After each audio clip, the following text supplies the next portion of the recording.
All right, posting every day until I get my app in the App Store challenge. I thought that I'd like to introduce this one to you as the project that I'll be working on for the next 30 days. Now, I don't know what to call it quite yet, but what I do know is I want this to be geared towards the local mom and pop restaurants. I mean, we drive by them all the time, and I'm always wondering what's inside there. And so the goal of this application is to be very simple, to give these small businesses a better way to connect with the customers that could be driving in and out of there, or even with their local community.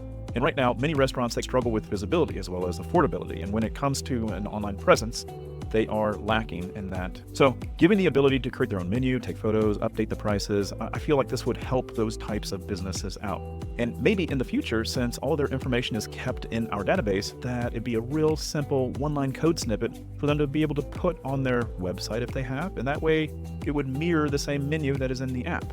Now, this app will also offer a space where these restaurants can showcase their menus, they can highlight their specials, they can even create promotions all within the app itself, giving them full control over how they engage with their customers. And for the users out there that would utilize this app, it would make it easier for them to discover these local mom and pop restaurants to get some local food. So I really had a back and forth kind of conversation with ChatGPT to help me brainstorm and make some of these thoughts come to reality and making sure that I am thinking of everything. And so when it came to brainstorming, I thought that it did help me be more aware of what things might be a problem later on down the line.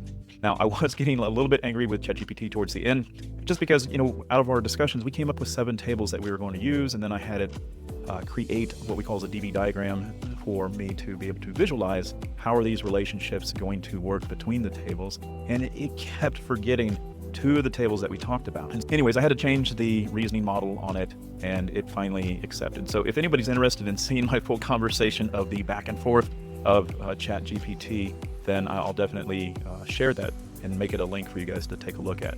I'll also post a link for you guys to see of the 30-day progress. Here's the link. It's going to be displayed right here of where you can go ahead and visit, and just click on the button that says the 30-day app challenge. Okay. Now, hopefully in the next video, we'll have some code to share or maybe some things to test out, but really we're going to be working on the back end as far as me and the ChatGPT. So if there is something that you see in these tables that I might not be thinking about, please put it in the comments and share me some ideas of what do you think this app should be called. All right. So I'll see you in day 2.